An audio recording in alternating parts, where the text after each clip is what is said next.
India news Punjab देख रहे दर्शकों का स्वागत है। मैं हाँ तुहाडे नाल गुरप्रीत सिंह लैके हाज़र हाँ एक अहम मुद्दे ते चर्चा। जी हाँ, चर्चा करांगे अज पंजाब दे सिक्ख्या विभाग नूं तकरीबन 4000 के करीब नवे अध्यापक मिले ने। पंजाब के मुख मंत्री भगवंत मान ने लुधियाना दे विच प्रबंधित समागम दे विच इन्हां 4000 अध्यापकों नूं नियुक्ति पत्र जो ने सौंपे ते उन्हां ने अध्यापकों नूं इह वी नसीहत दित्ती कि वो पिंडां दे विच जाण, पिंडां दे विच जाके सेवा करन ते सरकारी स्कूलों नूं बेहतर बनाउण दे विच सरकार की मदद करन ताकि असीं अपना सिक्ख्या मॉडल जो है वो सारिआं दे सामने पेश कर सकीए। ते इस दे नाल ही उन्होंने कई होर भी गल्लां दा जिक्र किया। उन्होंने SYL दे पानी दे मुद्दे दा जिक्र किया, नाल ही उन्होंने भ्रष्टाचार की गल भी कही। उन्होंने कहा कि कई सारे वड्डे भ्रष्टाचारी असीं जेलां अंदर डक दित्ते ने ते आउण वाले दिनां दे विच होर भ्रष्टाचारियां ते भी एक्शन होवेगा। इस दे नाल CM दे वल्लों यह भी दस्सिया गया कि आने वाले दिनों के कुछ होर भर्तियां जो ने वो होने वालियां ने। उन्होंने ETT अध्यापक होणगे, होर भी काफ़ी सारे अध्यापकों की भर्ती की जाएगी, वक्-वक् महकमिਆਂ ਦੇ ਵਿੱਚ जो है रोज़गार दिता जाएगा।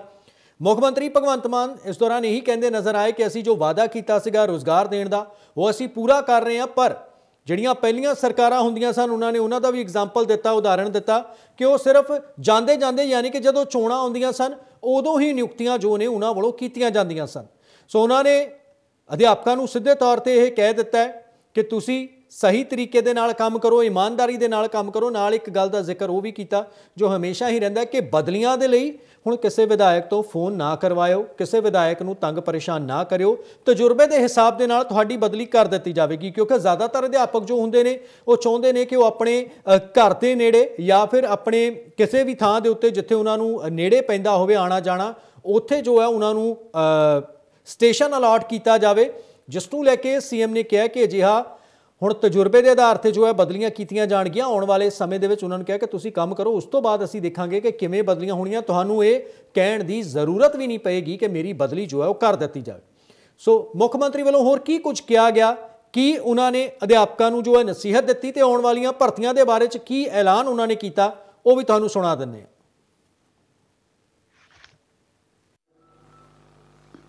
मास्टर केडर साइंस दे 854, अंग्रेजी दे 754, मैथ दे 906, सोशल साइंस दे 630, पंजाबी दे 531, हिंदी दे 235, टोटल 3910। तुसीं हुण स्कूलों जाओगे। एक मेरी हथ बन के बेनती है, पंजाब दे पिंडां दे स्कूल थोड़ी उड़ीक करी जाते हैं, खाली पे है, बच्चे आउंदे है मुड़ जाते हैं। हरेक बंदा चाहता चल यार मेरी तो लंघ गई किवें ना किवें, जवाक नूं किते वधिया स्कूल च पढ़ा लीए। वधिया दा मतलब प्राइवेट। जदों तुसीं पिंडां जाओगे, इन्नियां तुसीं डिग्रियां कीतियां होईयां, 2-4 महीने एफर्ट करनी पो पिंड दे विच जाके ये कह के कि साडे कोले भेजो बच्चा जी, असीं वधिया पढ़ावांगे, तां फिर वधिया स्कूल सरकारी भी बन जाणगे। फिर भी वधिया स्कूल च पढ़दा साडा जवाक। सो वधिया स्कूल जो ने सरकारी स्कूलों को वधिया बनाने की गल जो है CM वालों बार बार कही जा रही है, पंजाब सरकार वालों बार बार कही जा रही है। सिक्ख्या मंत्री हरजोत बैंस ने भी यही कहा कि असीं चाहुंदे हां कि साडे सरकारी स्कूलों का म्यार जो है वो उच्चा उठे, असीं सही तरीके दे नाल अपने बच्चों को सिक्ख्या दईए। ते नाल ही जो पेरेंट्स टीचर मीटिंग की गल जिसकी शुरुआत की गई कुछ ही दिन पहला, तुहानूं दस दईए कि पिछले साल के आखिरले दिनों के इसकी शुरुआत जो है हुई सी, पंजाब सरकार वालों की गई। इसका भी उन्होंने जिक्र किया कि आखिर किवें जो है असीं PTM की शुरुआत की है। हौली हौली करके जो सरकारी स्कूलों के बच्चे ने उन्होंने बसां भी मुहैया करवाईयां जाणगियां ताकि वो आराम दे नाल अपने घरों तो स्कूलों तक पहुँच सकन। ते नाल ही मुख मंत्री ने इस गल का बाकायदा जिक्र किया कि सरकारी स्कूलों के बच्चे हुण टाट के उत्ते नहीं बहणगे, उन्होंने डेस्क जो ने मुहैया करवाए जाणगे। ਤੇ ਇਸ ਪੂਰੇ ਮੁੱਦੇ ਤੇ ਚਰਚਾ ਕਰਨ ਦੇ ਲਈ ਸਾਡੇ ਨਾਲ ਖਾਸ ਮਹਿਮਾਨ ਜੁੜ ਗਏ ਨੇ। ਉਹਨਾਂ ਦਾ ਰੁਖ ਕਰਾਂਗੇ, ਜਾਣਾਂਗੇ ਕਿ ਆਖਰ ਉਹ ਕੀ ਕੁਝ ਸੋਚਦੇ ਨੇ। ਜੋ ਐਲਾਨ ਜੋ ਨੇ ਅੱਜ ਕੀਤੇ ਗਏ ਨੇ ਮੁੱਖ ਮੰਤਰੀ ਦੇ ਵੱਲੋਂ, ਜਿਸ ਤਰ੍ਹਾਂ ਦੇ ਨਾਲ ਭਰਤੀਆਂ ਦੀ ਗੱਲ ਕਹੀ ਗਈ, ਉਹਨਾਂ ਨੇ ਪਿਛਲੀਆਂ ਸਰਕਾਰਾਂ ਤੇ ਵੀ ਸਵਾਲ ਚੁੱਕੇ ਕਿ ਆਖਰ ਚੋਣ ਵਰੇ ਦੇ ਵਿੱਚ ਹੀ ਕਿਉਂ ਨਿਯੁਕਤੀਆਂ ਜੋ ਨੇ ਉਦੋਂ ਕੀਤੀਆਂ ਜਾਂਦੀਆਂ ਸਨ, ਆਖਰ ਦੇ ਵਿੱਚ ਅਜਿਹੇ ਐਲਾਨ ਕਿਉਂ ਹੁੰਦੇ ਸਨ। ਇਹ तमाम ਪੱਖ ਜੋ ਨੇ ਜਾਣਾਂਗੇ। ਸਾਡੇ ਨਾਲ ਮਹਿਮਾਨ ਜੁੜ ਗਏ ਨੇ। ਆਮ ਆਦਮੀ ਪਾਰਟੀ ਵੱਲੋਂ ਰਮਨ ਚੰਦੀ ਸਾਡੇ ਨਾਲ ਜੁੜ ਗਏ ਨੇ ਤੇ ਬੀਜੇਪੀ ਵੱਲੋਂ ਸੁਰਿੰਦਰ ਕਮਲ ਜੀ ਸਾਡੇ ਨਾਲ ਜੁੜੇ ਨੇ। ਤੁਹਾਡੇ ਦੋਹਾਂ ਮਹਿਮਾਨਾਂ ਦਾ ਬਹੁਤ ਬਹੁਤ ਸਵਾਗਤ ਹੈ। ਰਮਨ ਚੰਦੀ ਜੀ, ਮੇਰਾ ਪਹਿਲਾ ਸਵਾਲ ਤੁਹਾਡੇ ਤੋਂ ਹੈ। ਤੁਸੀਂ ਕਿਸ ਤਰ੍ਹਾਂ ਦੇ ਨਾਲ ਦੇਖਦੇ ਹੋ ਸਰਕਾਰ ਦਾ ਇਹ ਕਦਮ ਜੋ ਸੀਐਮ ਨੇ ਕਿਹਾ, ਅਧਿਆਪਕਾਂ ਨੂੰ ਇੱਕ ਤਰ੍ਹਾਂ ਦੇ ਨਾਲ ਨਸੀਹਤ ਵੀ ਦਿੱਤੀ। ਹਾਲਾਂਕਿ ਬਹੁਤ ਚੰਗੀ ਗੱਲ ਹੈ ਕਿ ਅਧਿਆਪਕਾਂ ਨੂੰ ਕਿਹਾ ਗਿਆ ਕਿ ਤੁਸੀਂ ਪਹਿਲਾਂ ਪਿੰਡਾਂ ਦੇ ਵਿੱਚ ਜਾਓ, ਕਿਉਂਕਿ ਜ਼ਿਆਦਾਤਰ ਅਸੀਂ ਦੇਖਦੇ ਹਾਂ ਕਿ ਅਧਿਆਪਕ ਹੋਣ ਜਾਂ ਕੋਈ ਵੀ ਮਹਿਕਮੇ ਦੇ ਵਿੱਚ ਕਿਸੇ ਦੀ ਜਦੋਂ ਨਿਯੁਕਤੀ ਹੁੰਦੀ ਹੈ ਤਾਂ ਪਿੰਡਾਂ ਵਿੱਚ ਜਾਣ ਤੋਂ ਭੱਜਦਾ ਹੋਇਆ ਨਜ਼ਰ ਆਉਂਦਾ ਹੈ। ਜੀ ਗੁਰਪ੍ਰੀਤ ਜੀ, ਦੇਖੋ ਪੰਜਾਬ ਦੇ ਲੋਕਾਂ ਨੂੰ ਰੁਜ਼ਗਾਰ ਦੇਣ ਦੀ ਲੜੀ ਦੇ ਤਹਿਤ ਅੱਜ ਲੁਧਿਆਣਾ ਵਿਖੇ ਰਾਜ ਪੱਧਰੀ ਜਿਹੜਾ ਪ੍ਰੋਗਰਾਮ ਹੋਇਆ, ਉੱਥੇ ਮਾਨਯੋਗ ਮੁੱਖ ਮੰਤਰੀ ਭਗਵੰਤ ਸਿੰਘ ਮਾਨ ਜੀ ਨੇ ਤਕਰੀਬਨ 3900 ਮਾਸਟਰ ਕੇਡਰ ਦੇ ਜਿਹੜੇ ਟੀਚਰਸ ਨੇ ਉਹਨਾਂ ਨੂੰ ਨਿਯੁਕਤੀ ਪੱਤਰ ਦਿੱਤੇ ਨੇ। ਪਹਿਲਾਂ ਵੀ ਨਿਯੁਕਤੀ ਪੱਤਰ ਤਕਰੀਬਨ 8 ਮਹੀਨੇ ਤੋਂ ਸਾਡੇ ਮਾਨਯੋਗ ਮੁੱਖ ਮੰਤਰੀ ਸਾਹਿਬ ਅਲੱਗ-ਅਲੱਗ ਡਿਪਾਰਟਮੈਂਟ ਦੇ ਵਿੱਚ ਦਿੰਦੇ ਆ ਰਹੇ ਨੇ ਤੇ ਉਹਨਾਂ ਨੇ ਜਿਵੇਂ ਅੱਜ ਦੱਸਿਆ ਕਿ ਤਕਰੀਬਨ ਹੁਣ ਤੱਕ 9 ਮਹੀਨਿਆਂ 'ਚ ਆਮ ਆਦਮੀ ਪਾਰਟੀ ਦੀ ਸਰਕਾਰ ਨੇ 25,000 ਨੌਜਵਾਨਾਂ ਨੂੰ ਰੁਜ਼ਗਾਰ ਦਿੱਤਾ ਔਰ ਆਉਣ ਵਾਲੇ ਸਮੇਂ ਦੇ ਵਿੱਚ ਵੀ ਇਹ ਨਿਰੰਤਰ ਇਸੇ ਤਰ੍ਹਾਂ ਜਾਰੀ ਰਹੇਗਾ, ਕਿਉਂਕਿ ਆਮ ਆਦਮੀ ਪਾਰਟੀ ਨੇ ਦੇਖੋ ਜਿਹੜੇ 2 ਚੋਣ ਵਾਅਦੇ ਮੁੱਖ ਜਿਹੜੇ ਸਾਡੇ ਪੰਜਾਬ ਦੇ ਸੀ ਉਹ ਹੈਲਥ ਸਿਸਟਮ ਤੇ ਐਜੂਕੇਸ਼ਨ, ਇਸ ਨੂੰ ਉੱਪਰ ਚੁੱਕਣਾ ਹੈ। ਉਸੇ ਲੜੀ ਦੇ ਤਹਿਤ ਇਹ ਪ੍ਰੋਗਰਾਮ ਅੱਜ ਰੱਖਿਆ ਗਿਆ ਸੀ ਜੋ ਕਿ ਨਿਰੰਤਰ ਆਉਣ ਵਾਲੇ ਸਮੇਂ ਦੇ ਵਿੱਚ ਵੀ ਜਾਰੀ ਰਹੇਗਾ। ਜੀ, ਯਾਨੀ ਕਿ ਤੁਸੀਂ ਕਹਿ ਰਹੇ ਹੋ ਕਿ ਪ੍ਰੋਗਰਾਮ ਜਾਰੀ ਰਹੇਗਾ। 9 ਮਹੀਨਿਆਂ 'ਚ 25,000 ਰੁਜ਼ਗਾਰ ਦੇਣ ਦੀ ਗੱਲ ਕਹੀ ਜਾ ਰਹੀ ਹੈ। ਕਾਂਗਰਸ ਵੱਲੋਂ ਜਗਮੀਤ ਢਿੱਲੋਂ ਵੀ ਸਾਡੇ ਨਾਲ ਜੁੜ ਗਏ ਨੇ, ਉਹਨਾਂ ਦਾ ਵੀ ਸਵਾਗਤ ਹੈ। ਸੁਰਿੰਦਰ ਕਮਲ ਜੀ, ਤੁਸੀਂ ਕਿਸ ਤਰ੍ਹਾਂ ਦੇ ਨਾਲ ਦੇਖਦੇ ਹੋ ਸਰਕਾਰ ਦੇ ਇਸ ਕਦਮ ਨੂੰ? ਸਰਕਾਰ ਵੱਲੋਂ ਇਹੀ ਕਿਹਾ ਜਾ ਰਿਹਾ ਕਿ ਅਸੀਂ ਜੋ ਹੈ ਸ਼ੁਰੂਆਤ ਦੇ ਵਿੱਚ ਹੀ ਆਪਣਾ ਵਾਅਦਾ ਜੋ ਹੈ, ਜੋ ਰੁਜ਼ਗਾਰ ਦੀ ਗੱਲ ਕਹੀ ਜਾ ਰਹੀ ਸੀ, ਉਹ ਪੂਰਾ ਕਰਨਾ ਸ਼ੁਰੂ ਕਰ ਦਿੱਤਾ ਹੈ। ਅਸੀਂ ਚੋਣਾਂ ਦਾ ਇੰਤਜ਼ਾਰ ਜੋ ਹੈ ਉਹ ਨਹੀਂ ਕਰਦੇ। ਬਿਲਕੁਲ ਸਰ, ਜਿਹੜੀ ਗੱਲ ਇਹ ਕਰ ਰਹੇ ਨੇ ਅੱਛੀ ਗੱਲ ਹੈ। ਇੱਕ ਮਤਲਬ ਲੰਬੇ ਸਮੇਂ ਤੋਂ ਜਿਹੜਾ ਨੌਜਵਾਨ ਵਰਗ ਸੰਤਾਪ ਹੰਡਾਉਣ ਡਿਆ ਵਾ, ਉਸ ਦੇ ਲਈ ਇੱਕ ਚੰਗੀ ਗੱਲ ਹੈ। ਪਰ ਇਸ ਦੇ ਨਾਲ ਇਹ ਜਿਹੜੀਆਂ ਦੇਖੋ ਪ੍ਰਾਈਜ਼ ਡਿਸਟ੍ਰੀਬਿਊਸ਼ਨ ਫੰਕਸ਼ਨ ਜਿਹੜੇ ਨੇ ਆਮ ਤੌਰ ਤੇ ਹੁੰਦੇ ਨੇ, ਬਟ ਜੌਬ ਡਿਸਟ੍ਰੀਬਿਊਸ਼ਨ ਫੰਕਸ਼ਨ ਤੇ ਉਹਦੇ ਉੱਤੇ ਲੱਖਾਂ ਰੁਪਏ ਦਾ ਖਰਚਾ ਜਿਹੜਾ ਵਾ, ਉਹ ਮੇਰੇ ਖਿਆਲ ਦੇ ਵਿੱਚ ਇਹਨਾਂ ਚੀਜ਼ਾਂ ਤੋਂ ਸੰਕੋਚ ਕਰਨ ਦੀ ਲੋੜ ਹੈ, ਕਿਉਂਕਿ ਸਾਰਾ ਕੁਝ ਸਾਨੂੰ ਧਿਆਨ ਦੇਣ ਦੀ ਲੋੜ ਹੈ ਕਿ ਕਰਜ਼ ਦੇ ਨਾਲ ਚੱਲ ਰਿਹਾ ਹੈ। ਇਹ ਚੀਜ਼ਾਂ ਸਾਨੂੰ ਬਹੁਤ ਧਿਆਨ ਦੇਣ ਦੀ ਲੋੜ ਹੈ। ਤਾਂ ਉਹੀ ਗੱਲ ਬਾਰ-ਬਾਰ ਆਉਂਦੀ ਆ ਕਿ ਕਿਸੇ ਵੀ ਚੀਜ਼ ਨੂੰ ਜਿਹੜਾ ਵਾ ਉਹ ਇਵੈਂਟ ਮੈਨੇਜਮੈਂਟ ਦੇ ਤੌਰ ਦੇ ਉੱਤੇ ਲੈਣਾ, ਇਹ ਕੋਈ ਬਹੁਤ ਜ਼ਿਆਦਾ ਚੰਗੀ ਗੱਲ ਨਹੀਂ ਆ, ਕਿਉਂਕਿ ਅਗਰ ਅਸੀਂ ਇਹ ਕੰਮ ਕਰ ਰਹੇ ਹਾਂ ਤਾਂ ਇਹ ਕੰਮ ਬਿਲਕੁਲ ਇੱਕ ਪ੍ਰੈਸ ਰਿਲੀਜ਼ ਦੇ ਵਿੱਚ ਦੇ ਕੇ ਵੀ ਹੋ ਸਕਦਾ ਸੀਗਾ। ਚੰਗੀ ਕਵਾਇਦ ਹੈ, ਬੇਰੁਜ਼ਗਾਰੀ ਖਤਮ ਹੋਣ ਦੀ ਲੋੜ ਹੈ, ਪਰ ਲੇਕਿਨ ਜੇਕਰ ਅਸੀਂ ਇਹ ਕਹੀਏ ਕਿ ਇਹਨੂੰ ਆਪਾਂ ਇਵੈਂਟ ਮੈਨੇਜਮੈਂਟ ਦੇ ਤਹਿਤ ਲੈ ਕੇ ਆਈਏ, ਮੈਂ ਤੁਹਾਨੂੰ ਦੱਸਣਾ ਚਾਹੁੰਦੀ ਹਾਂ ਕਿ ਇਹ ਜਿਹੜੀਆਂ ਸਾਰੀਆਂ 4000 ਅਸਾਮੀਆਂ ਦਿੱਤੀਆਂ ਗਈਆਂ ਨੇ, ਪਿੱਛੇ 168 ਜਿਹੜੇ ਟੈਟ ਪਾਸ ਅਧਿਆਪਕ ਨੇ ਜਿਨ੍ਹਾਂ ਨੇ ਫਿਜ਼ੀਕਲ ਐਜੂਕੇਸ਼ਨ ਦੇ ਵਿੱਚ ਉਹ ਬੰਦਿਆਂ ਦੀਆਂ ਜਿਹੜੀਆਂ ਭਰਤੀਆਂ ਨੇ ਅਜੇ ਲਟਕਦੀਆਂ ਆ ਰਹੀਆਂ ਨੇ, ਜਿਹੜੀਆਂ ਕਿ ਬਹੁਤ ਜ਼ਿਆਦਾ ਸਮੱਸਿਆ ਦੇ ਵਿੱਚੋਂ ਲੰਘ ਰਹੀਆਂ ਨੇ। ਔਰ ਇੱਕ ਹੋਰ ਮੈਂ ਤੁਹਾਨੂੰ ਦੱਸਣਾ ਚਾਹੁੰਦੀ ਹਾਂ ਕਿ ਜਿਹੜੇ ਪ੍ਰੋਫੈਸਰਸ ਨੇ 1158 ਪ੍ਰੋਫੈਸਰ ਨੇ, ਅਜੇ ਤੱਕ ਉਹ ਵੀ ਇਨਸਾਫ ਦੇ ਕਟਹਿਰੇ 'ਚ ਖਲੋਤੇ ਹੋਏ ਨੇ। They are waiting. ਕਲਰਕ ਜਿਹੜੇ ਨੇ ਉਹ ਟੈਸਟ ਪਾਸ ਕਰ ਚੁੱਕੇ ਨੇ, ਉਹ ਅੱਜ ਜਿਹੜੀ ਉਹ ਯੂਨੀਅਨ ਆ ਉਹ ਸੜਕਾਂ ਤੇ ਬੈਠੀ ਹੋਈ ਆ, ਉਹ ਵੀ ਵੇਟ ਕਰਦੇ ਪਏ ਨੇ। ਤੋ ਸਿੱਖਿਆ ਦੇ ਪੱਧਰ ਦੇ ਲਈ ਅਸੀਂ ਸਾਰਾ, ਜਿਸ ਤਰ੍ਹਾਂ ਮੁੱਖ ਮੰਤਰੀ ਸਾਹਿਬ ਨੇ ਗਿਣਾਇਆ ਕਿ ਸਾਇੰਸ ਦੇ ਵਿੱਚ ਜਿਤਨੀਆਂ ਨੇ ਜਾਂ ਪੰਜਾਬੀ, ਅੰਗਰੇਜ਼ੀ, ਹਿੰਦੀ ਦੇ ਵਿੱਚ ਸਾਰਿਆਂ ਨੂੰ ਵੱਖਰਾ ਵੱਖਰਾ ਸੈਗਮੈਂਟ ਦਿੱਤਾ ਹੈ, ਚੰਗੀ ਗੱਲ ਹੈ। ਲੇਕਿਨ ਜਿਹੜੇ ਲੋਕ ਪਹਿਲਾਂ ਸੜਕਾਂ ਦੇ ਉੱਤੇ ਬੈਠੇ ਹੋਏ ਨੇ, ਮੇਰੇ ਖਿਆਲ ਨਵੀਆਂ ਭਰਤੀਆਂ ਕਰਨ ਤੋਂ ਪਹਿਲਾਂ ਉਹਨਾਂ ਨੂੰ ਵਿਚਾਰਨਾ ਵੀ ਬਹੁਤ ਜ਼ਰੂਰੀ ਸੀਗਾ, ਕਿਉਂਕਿ ਉਹ ਲੋਕ ਨੇ ਜਿਹੜੇ UGC ਟੈਟ ਵਗੈਰਾ ਸਾਰਾ ਕੁਝ ਕਲੀਅਰ ਕਰਕੇ ਅੱਜ ਧਰਨਿਆਂ ਦੇ ਉੱਤੇ ਬੈਠੇ ਹੋਏ ਨੇ। ਤੋ ਸਾਨੂੰ ਇਹ ਚੀਜ਼ਾਂ ਦਾ ਜਿਹੜੀਆਂ ਚੰਗੀਆਂ ਗੱਲਾਂ ਹੋ ਰਹੀਆਂ ਨੇ ਉਹ ਗੁੱਡ ਹੈ, ਕਿਉਂਕਿ ਅੱਜ ਲੋੜ ਆ ਕਿ ਜਿਹੜੀ ਯੂਥ ਆ ਉਹਨੂੰ ਇਸ ਸਾਰੇ ਖਲਜਗਨ ਚੋਂ ਕੱਢਿਆ ਜਾਵੇ ਕਿ ਉਹ ਮੁਸੀਬਤਾਂ 'ਚ ਜਿਹੜੇ ਜੂਝਦੇ ਪਏ ਨੇ। ਲੇਕਿਨ ਜਿਹੜੇ ਆਲਰੇਡੀ ਬੈਠੇ ਹੋਏ ਨੇ ਸੜਕਾਂ ਦੇ ਉੱਤੇ, ਜਿਹੜੇ ਬਹੁਤ ਸਾਰੇ ਯੂਨੀਅਨਾਂ ਸੰਘਰਸ਼ ਕਰਦੀਆਂ ਪਈਆਂ ਨੇ, ਪਹਿਲਾਂ ਸਾਨੂੰ ਉਹਨਾਂ ਨੂੰ ਨਿਪਟਾਉਣ ਦੀ ਜ਼ਰੂਰਤ ਸੀ, ਬਜਾਏ ਕਿ ਅਸੀਂ ਨਵੇਂ ਲੋਕ ਹੋਰ ਭਰਤੀ ਕਰਦੇ। ਠੀਕ ਹੈ, ਪਰ ਸੁਰਿੰਦਰ ਜੀ ਤੁਹਾਨੂੰ ਨਹੀਂ ਲੱਗਦਾ ਕਿ ਇੱਕ ਚਲੋ ਜੇ ਆਪਾਂ ਕਹਿ ਲਈਏ ਪਾਰਟੀ ਲਾਈਨ ਤੋਂ ਉੱਪਰ ਉੱਠ ਕੇ ਗੱਲ ਕੀਤੀ ਜਾਵੇ ਕਿ ਠੀਕ ਹੈ ਜੀ ਇੱਕ ਚੰਗੀ ਸ਼ੁਰੂਆਤ ਹੈਗੀ ਹੈ, ਹੌਲੀ ਹੌਲੀ ਜਿਸ ਤਰ੍ਹਾਂ ਦੇ ਨਾਲ ਸਾਡੇ ਸੂਬੇ ਦੇ ਖਜ਼ਾਨੇ ਦੀ ਮੇਰੀ ਗੱਲ ਕੰਪਲੀਟ ਹੋਣ ਦਿਓ ਕਿ ਜਿਸ ਤਰ੍ਹਾਂ ਨਾਲ ਸਾਡੇ ਸੂਬੇ ਦੇ ਖਜ਼ਾਨੇ ਦੀ ਵੀ ਹਾਲਤ ਆਪਾਂ ਕਹਿੰਦੇ ਆ ਕਿ ਹੌਲੀ ਹੌਲੀ ਕਰਕੇ ਇੱਕ ਤਰ੍ਹਾਂ ਨਾਲ ਸ਼ੁਰੂਆਤ ਹੋਈ ਹੈ ਤੇ ਫੇਜ਼ ਬਾਏ ਫੇਜ਼ ਜੋ ਹੈ ਬਾਕੀ ਜਿਨ੍ਹਾਂ ਦੀ ਗੱਲ ਕੀਤੀ ਜਾ ਰਹੀ ਹੈ ਸ਼ਾਇਦ ਸੀਐਮ ਸਾਹਿਬ ਵੱਲੋਂ ਵੀ ਇਸ ਦਾ ਜ਼ਿਕਰ ਕੀਤਾ ਗਿਆ ਕਿ ਆਉਣ ਵਾਲੇ ਦਿਨਾਂ 'ਚ ਹੋਰ ਭਰਤੀਆਂ ਹੋਣਗੀਆਂ, ਉਹਨਾਂ ਨੇ ਈਟੀਟੀ ਵਾਲਿਆਂ ਦਾ ਵੀ ਜ਼ਿਕਰ ਕੀਤਾ ਕੁਝ। ਬਿਲਕੁਲ ਸ਼ੁਰੂਆਤ ਤਾਂ ਚੰਗੀ, ਦੇਖੋ ਜਿਹੜਾ ਪੁਰਾਣਾ ਸੰਤਾਪ ਆ ਉਹਦੇ ਚ ਅਗਰ ਕੁਝ ਥੋੜਾ ਜਿਹਾ ਵੀ ਫਾਇਆ ਮਿਲਦਾ ਵਾ ਉਸ ਸਾਰੇ ਦੁੱਖ ਨੂੰ, ਉਸ ਸਾਰੇ ਜ਼ਖਮ ਨੂੰ ਭਰਨ ਵਾਸਤੇ ਤਾਂ ਦੈਟ ਇਜ਼ ਵੈਲਕਮ। ਠੀਕ ਹੈ, ਤੁਸੀਂ ਕਹਿ ਰਹੇ ਹੋ ਕਿ ਵੈਲਕਮ ਸਟੈਪ ਹੈ, ਪਰ ਤੁਸੀਂ ਕਈ ਸਾਰੀਆਂ ਯੂਨੀਅਨਸ ਦੇ ਨਾਮ ਗਿਣਾਏ ਨੇ ਜੋ ਹੱਲੇ ਵੀ ਮੁਜ਼ਾਹਰੇ ਕਰ ਰਹੀਆਂ ਨੇ। ਜਗਮੀਤ ਢਿੱਲੋਂ ਸਾਡੇ ਨਾਲ ਜੁੜੇ ਨੇ ਕਾਂਗਰਸ ਦੇ ਵੱਲੋਂ। ਜਗਮੀਤ, ਤੁਸੀਂ ਕਿਸ ਤਰ੍ਹਾਂ ਦੇ ਨਾਲ ਦੇਖਦੇ ਹੋ ਕਵਾਇਦ ਸ਼ੁਰੂ ਕੀਤੀ ਗਈ ਹੈ, ਸ਼ੁਰੂਆਤ ਇਸ ਨੂੰ ਕਿਹਾ ਜਾ ਰਿਹਾ ਤੇ ਨਾਲ ਹੀ ਇਹ ਵੀ ਕਿਹਾ ਜਾ ਰਿਹਾ ਸੀਐਮ ਦੇ ਵੱਲੋਂ ਵੀ ਇਹ ਵੀ ਕਿਹਾ ਜਾ ਰਿਹਾ ਹੈ ਕਿ ਅਸੀਂ ਜੋ ਹੈ ਸ਼ੁਰੂਆਤ ਦੇ ਵਿੱਚ ਹੀ ਆਪਣਾ ਇਹ ਵਾਅਦਾ ਰੋਜ਼ਗਾਰ ਵਾਲਾ ਹੁਣ ਤੱਕ 25,000 ਰੋਜ਼ਗਾਰ 9 ਮਹੀਨਿਆਂ ਦੇ ਵਿੱਚ ਹੀ ਸਾਡੇ ਵੱਲੋਂ ਦੇ ਦਿੱਤਾ ਗਿਆ, ਅਸੀਂ ਚੋਣਾਂ ਦਾ ਇੰਤਜ਼ਾਰ ਨਹੀਂ ਕਰਦੇ ਬਾਕੀ ਪਾਰਟੀਆਂ ਦੇ ਵਾਂਗੂ।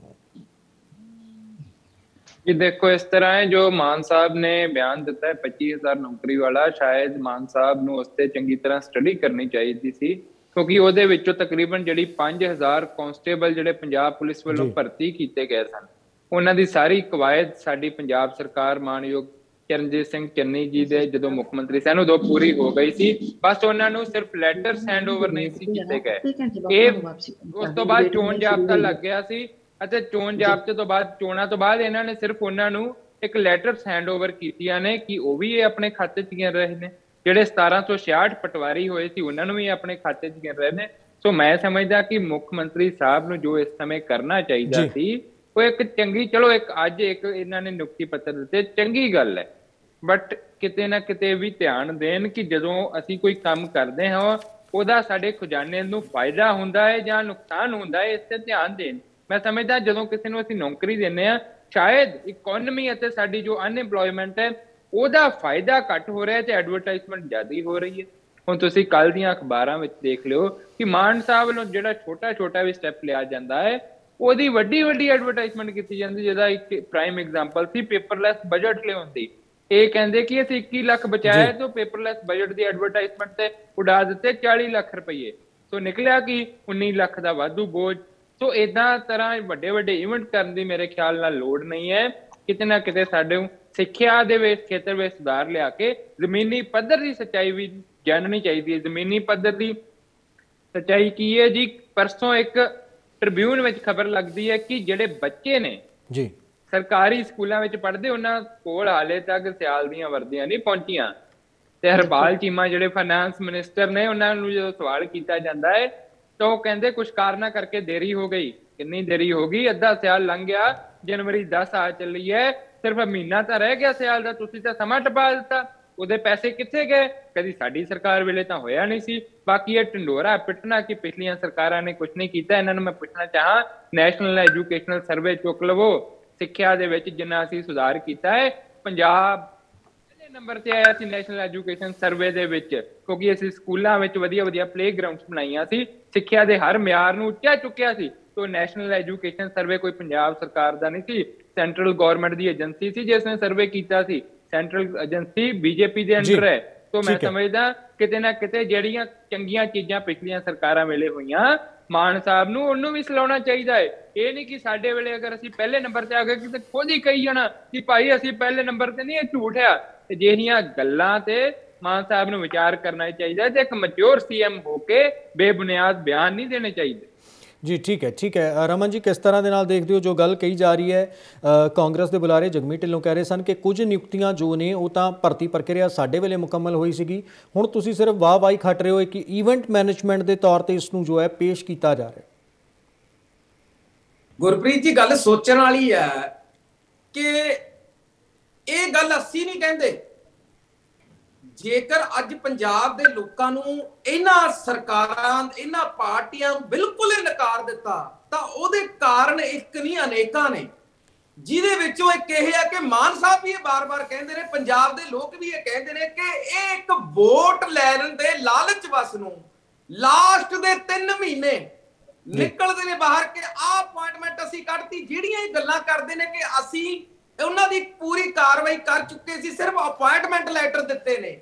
ਮੈਂ ਅੱਜ ਇੱਕ ਤੁਹਾਡੇ ਚੈਨਲ ਦੇ ਰਾਹੀਂ ਇੱਕ ਗੱਲ ਪੰਜਾਬ ਦੇ ਲੋਕਾਂ ਨੂੰ ਦੱਸ ਦਿੰਦਾ ਕਿ ਜਿਵੇਂ ਪਹਿਲਾਂ ਹੁੰਦਾ ਸੀ, ਮੰਨ ਲਓ ਸਰਕਾਰ ਕਾਂਗਰਸ ਦੀ ਬਣ ਜਾਂਦੀ ਫੋਰ ਐਗਜ਼ਾਮਪਲ 2022 ਦੇ ਵਿੱਚ, ਤਾਂ ਫਿਰ ਇਹ 4 ਸਾਲ ਫੇਰ ਲਟਕਦੀਆਂ ਰਹਿਣੀਆਂ ਸੀ।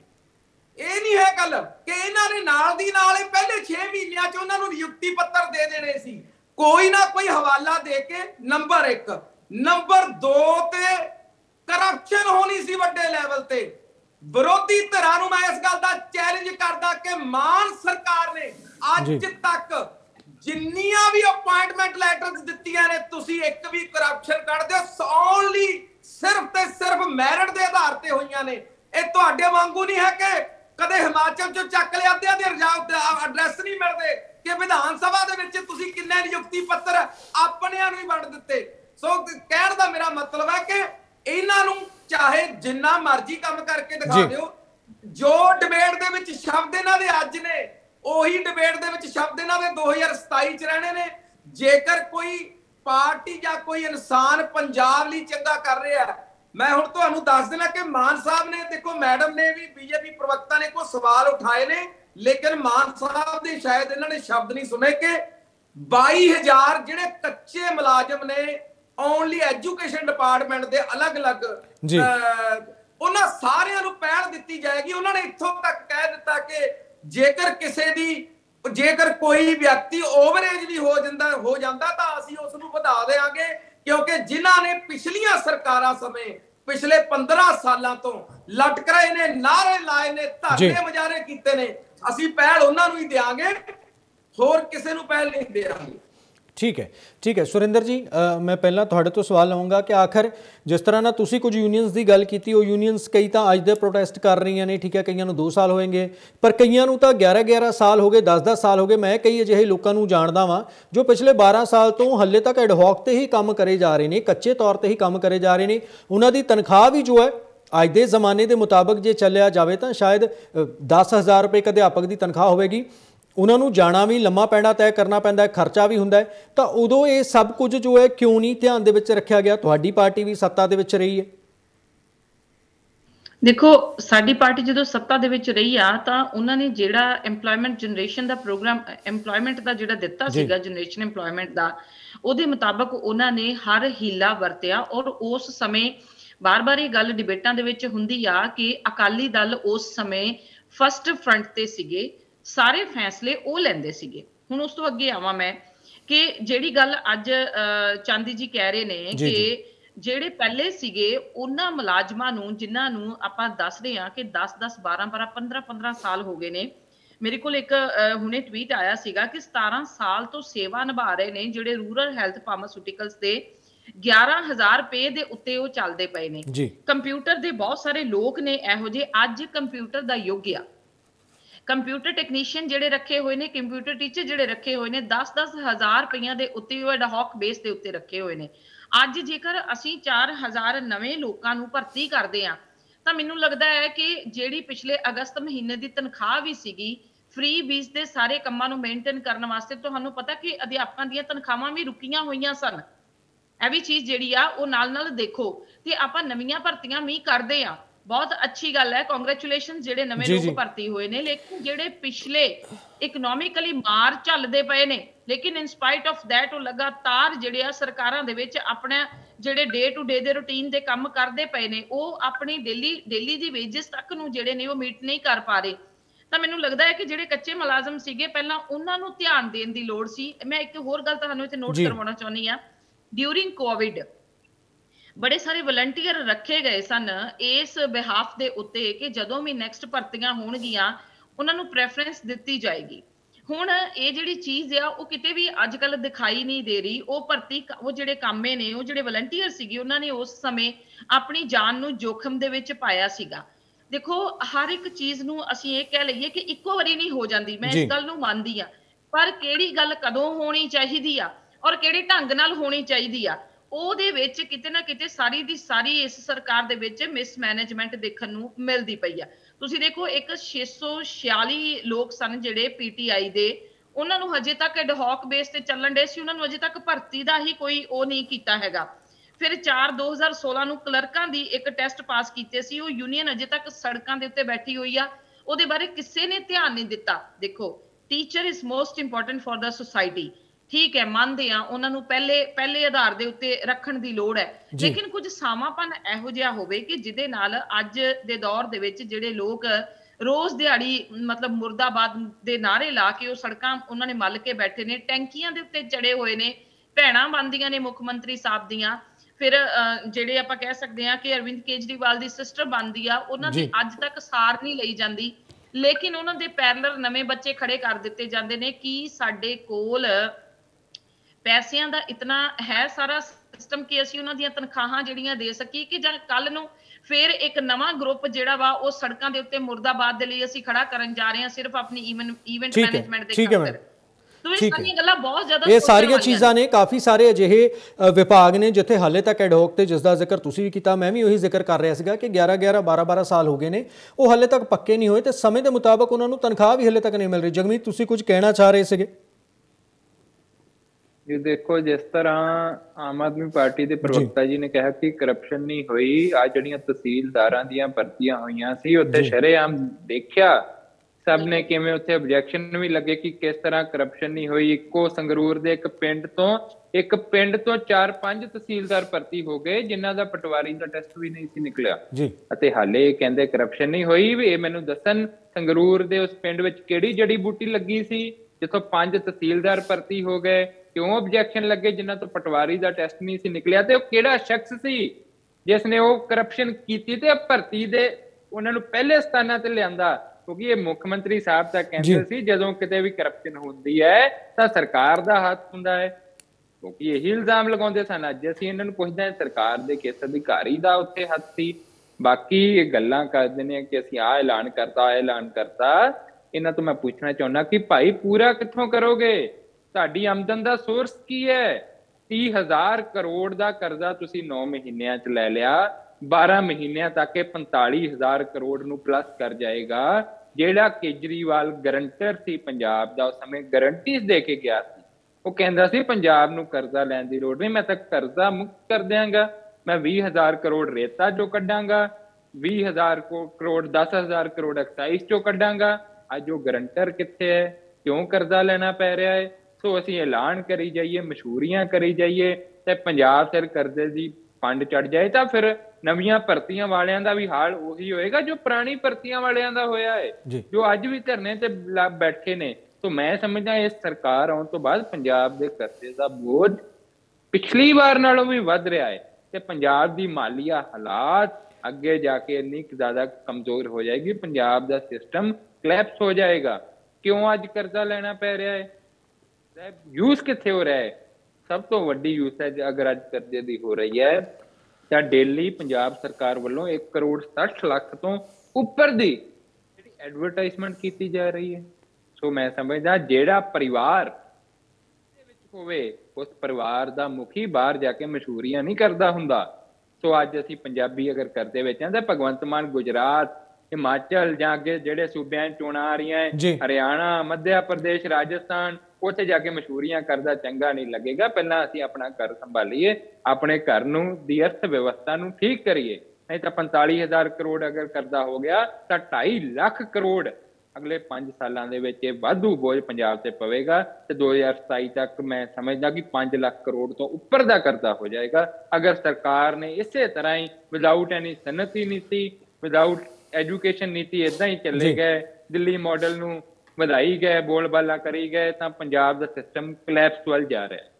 ਠੀਕ ਹੈ ਰਮਨ ਜੀ, ਕਿਵੇਂ ਦੇਖਦੇ ਹੋ? ਗੱਲ ਕਹੀ ਜਾ ਰਹੀ ਹੈ ਕਿ ਠੀਕ ਹੈ ਨਵੀਆਂ ਭਰਤੀਆਂ ਤਾਂ ਹੋ ਗਈਆਂ ਨੇ, ਨਿਯੁਕਤੀਆਂ ਤੀਆਂ ਹੋ ਗਈਆਂ ਨੇ, ਪਰ ਕੁਝ ਪੁਰਾਣਿਆਂ ਦਾ ਵੀ ਜ਼ਿਕਰ ਜੋ ਕੀਤਾ ਜਾ ਰਿਹਾ ਤੇ ਨਾਲ ਹੀ ਇਹ ਵੀ ਸਵਾਲ ਹੈ ਕਿ ਆਖਰ ਜੋ ਨਵੀਆਂ ਭਰਤੀਆਂ ਕੀਤੀਆਂ ਜਾ ਰਹੀਆਂ ਨੇ ਕਿਸੇ ਵੀ ਮਹਿਕਮੇ ਦੇ ਵਿੱਚ ਕੀਤੀ ਜਾਵੇ, ਉਹਨਾਂ ਦੇ ਲਈ ਤਨਖਾਹਾਂ ਦਾ ਪ੍ਰਬੰਧ ਕਿਵੇਂ ਕੀਤਾ ਜਾਵੇਗਾ ਜੇ ਖਜ਼ਾਨੇ ਦੀ ਹਾਲਤ ਜੋ ਹੈ ਉਹ ਸਹੀ ਨਹੀਂ ਹੈ? ਗੁਰਪ੍ਰੀਤ ਜੀ ਦੇਖੋ, ਇੱਕ ਗੱਲ ਤਾਂ ਅੱਜ ਮੰਨਣੀ ਪਏਗੀ ਕਿ ਜਿਸ ਤਰ੍ਹਾਂ ਪੰਜਾਬ ਦੇ ਫਾਈਨੈਂਸ ਦੀ ਇਹਨਾਂ ਪਾਰਟੀਆਂ ਦੇ ਪ੍ਰਵਕਤਾ ਗੱਲਾਂ ਕਰ ਰਹੇ ਨੇ, ਇਹ ਗੱਲ ਮੰਨਦੇ ਨੇ ਕਿ ਇਸ ਪੰਜਾਬ ਨੂੰ ਅੰਧਕਾਰ 'ਚ ਧਕੇਲਣ ਲਈ ਸਾਡਾ ਸਾਰਿਆਂ ਨਾਲੋਂ ਵੱਡਾ ਯੋਗਦਾਨ ਹੈ, ਕਿਉਂਕਿ ਇਹ ਹਿਸਾਬ ਕਿਤਾਬ ਲਾਈ ਬੈਠੇ ਨੇ ਕਿ ਹੁਣ ਤੱਕ ਅਸੀਂ ਪਿਛਲੇ ਘੱਟੋ ਘੱਟ ਨਹੀਂ ਤਾਂ ਜੇ ਸਾਰਾ ਆਪਾਂ ਆਜ਼ਾਦੀ ਤੋਂ ਬਾਅਦ ਨਾ ਲਾਈਏ ਤਾਂ 30 ਸਾਲਾਂ ਤੋਂ ਅਸੀਂ ਪੰਜਾਬ ਨੂੰ ਕਰਜ਼ੇ ਦੇ ਸਿਰ ਤੇ ਚੱਲ ਰਹੇ ਹਾਂ। ਤਾਂ ਇਟ ਮੀਨਸ ਇਹਨਾਂ ਸਰਕਾਰਾਂ ਨੇ ਅੱਜ ਤੱਕ ਕਦੇ ਵੀ ਪੰਜਾਬ ਨੂੰ ਧਿਆਨਪੂਰਵਕ ਨਹੀਂ ਚਲਾਇਆ, ਸਿਰਫ ਵੋਟ ਬੈਂਕ ਦੀ ਰਾਜਨੀਤੀ ਕੀਤੀ, ਅਬਲਾਈਜ਼ਡ ਕੀਤਾ, ਚਾਹੇ ਉਹ ਸਰਮਾਏਦਾਰ ਹੋਣ, ਚਾਹੇ ਉਹ ਵੋਟਾਂ ਬਟੋਰਨ ਵਾਲੇ ਗੈਂਗਸਟਰ ਹੋਣ।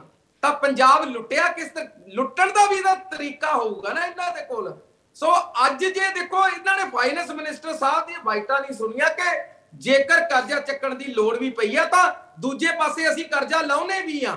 ਸੋ ਕਿਤੇ ਨਾ ਕਿਤੇ ਠੀਕ ਆ ਕਿ ਕਰਜ਼ਾ ਜਿੰਨਾ ਇਹ ਕਹਿੰਦੇ ਨੇ ਉਹਨਾਂ ਨਹੀਂ ਚੱਕਿਆ, 15,000 ਕਰੋੜ ਰੁਪਇਆ ਕਰਜ਼ਾ ਲਿਆ ਸੀ ਤੇ ਉਹ ਗੱਲ ਸਾਡੇ ਫਾਈਨੈਂਸ ਮਿਨਿਸਟਰ ਸਾਹਿਬ ਹਰ 3 ਮਹੀਨੇ ਬਾਅਦ ਕਿੱਥੋਂ ਕੀ ਕਲੈਕਸ਼ਨ ਹੁੰਦੀ ਆ, ਕਿੰਨੀ ਅਸੀਂ ਦੂਜੀਆਂ ਸਰਕਾਰਾਂ ਨਾਲੋਂ ਐਕਸਟਰਾ ਕੀਤੀ ਆ, ਕੱਲੀ ਚੀਜ਼ ਗਿਣਾਉਂਦੇ ਨੇ। ਇਹਨਾਂ ਨੂੰ ਸੋਚਣਾ ਚਾਹੀਦਾ ਕਿ ਜੇਕਰ ਅੱਜ ਆਮ ਆਦਮੀ ਪਾਰਟੀ ਦੀ ਸਰਕਾਰ ਇੰਨੀ ਕਲੈਕਸ਼ਨ ਕਰ ਸਕਦੀ ਆ ਤਾਂ ਅਸੀਂ ਕਿਉਂ ਨਹੀਂ। ਇਹ ਆਉਣ ਵਾਲੇ ਦਿਨਾਂ 'ਚ ਡੇ ਬਾਈ ਡੇ ਇਨਕਰੀਜ਼ ਹੋਏਗੀ।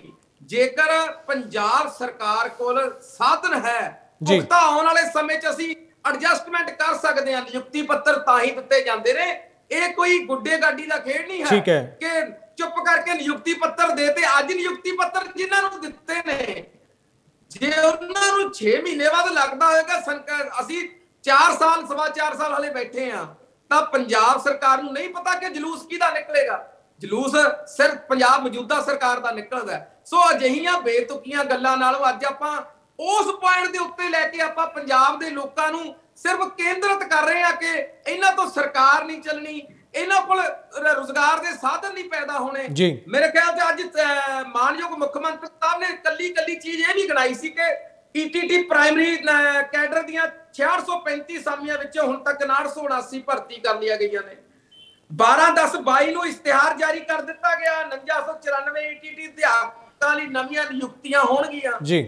5/3/2023 ਨੂੰ ਇਹਨਾਂ ਅਸਾਮੀਆਂ ਲਈ ਲਿਖਤੀ ਟੈਸਟ ਹੋਏਗਾ।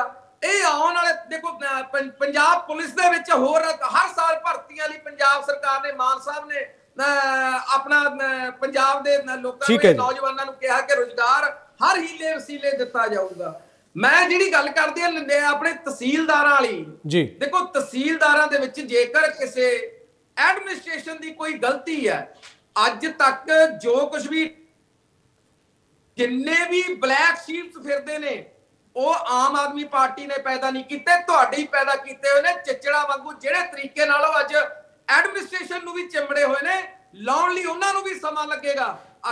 ਮੈਂ ਇਸ ਗੱਲ ਦੀ ਤਾਂ ਜ਼ਰੂਰ ਫਿਰ ਵੀ ਮੈਂ ਠੀਕ ਹੈ ਰਮਨ ਜੀ, ਇਸ ਗੱਲ ਦਾ ਜ਼ਿਕਰ ਅੱਜ ਸੀਐਮ ਇਸ ਗੱਲ ਦਾ ਜ਼ਿਕਰ ਜੋ ਹੈ ਅੱਜ ਸੀਐਮ ਦੇ ਵੱਲੋਂ ਵੀ ਕੀਤਾ ਗਿਆ।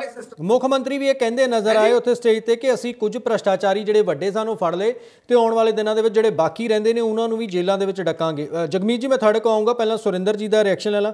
ਸੁਰਿੰਦਰ ਜੀ, ਸਿੱਧੇ ਤੌਰ ਤੇ ਕਿਹਾ ਜਾ ਰਿਹਾ ਹੈ ਕਿ ਇਹ ਜੋ ਤੁਸੀਂ ਅੱਜ ਕਰਜ਼ੇ ਦੀ ਗੱਲ ਕਰ ਰਹੇ ਹੋ, ਠੀਕ ਹੈ, ਤੁਸੀਂ ਕਹਿ ਰਹੇ ਹੋ ਜੀ ਬੜੀ ਦਿੱਕਤ ਹੋਏਗੀ, ਪਰ ਇਹ ਜਿਹੜੀ ਮੁਸ਼ਕਲ ਹੈ ਉਹ ਪਹਿਲੀਆਂ ਜਦੋਂ ਤੁਸੀਂ ਵੀ ਸੱਤਾ ਦੇ ਵਿੱਚ ਰਹੇ ਜਾਂ ਕਾਂਗਰਸ ਰਹੀ ਉਦੋਂ ਤੁਹਾਡੇ ਵੱਲੋਂ ਹੀ ਪੈਦਾ ਕੀਤੀ ਗਈ। ਉਦੋਂ ਕਿਉਂ ਨਹੀਂ ਧਿਆਨ ਦਿੱਤਾ ਤੁਸੀਂ? ਉਦੋਂ ਕਿਉਂ ਚੁੱਪ ਰਹੇ ਇਸ ਮੁੱਦੇ ਦੇ ਉੱਤੇ? ਕਰਜ਼ਾ ਤਾਂ ਉਦੋਂ ਵੀ ਲਿਆ ਜਾਂਦਾ ਰਿਹਾ, ਤਨਖਾਹਾਂ ਤਾਂ ਸ਼ਾਇਦ ਟੀਚਰਾਂ ਨੂੰ ਉਦੋਂ ਵੀ ਕਈ ਵਾਰੀ ਲੇਟ ਆਉਂਦੀਆਂ ਸਨ, ਅਸੀਂ ਕਈ ਵਾਰੀ ਦੇਖ ਚੁੱਕੇ ਹਾਂ ਪ੍ਰੋਟੈਸਟ ਹੁੰਦੇ ਹੋਏ।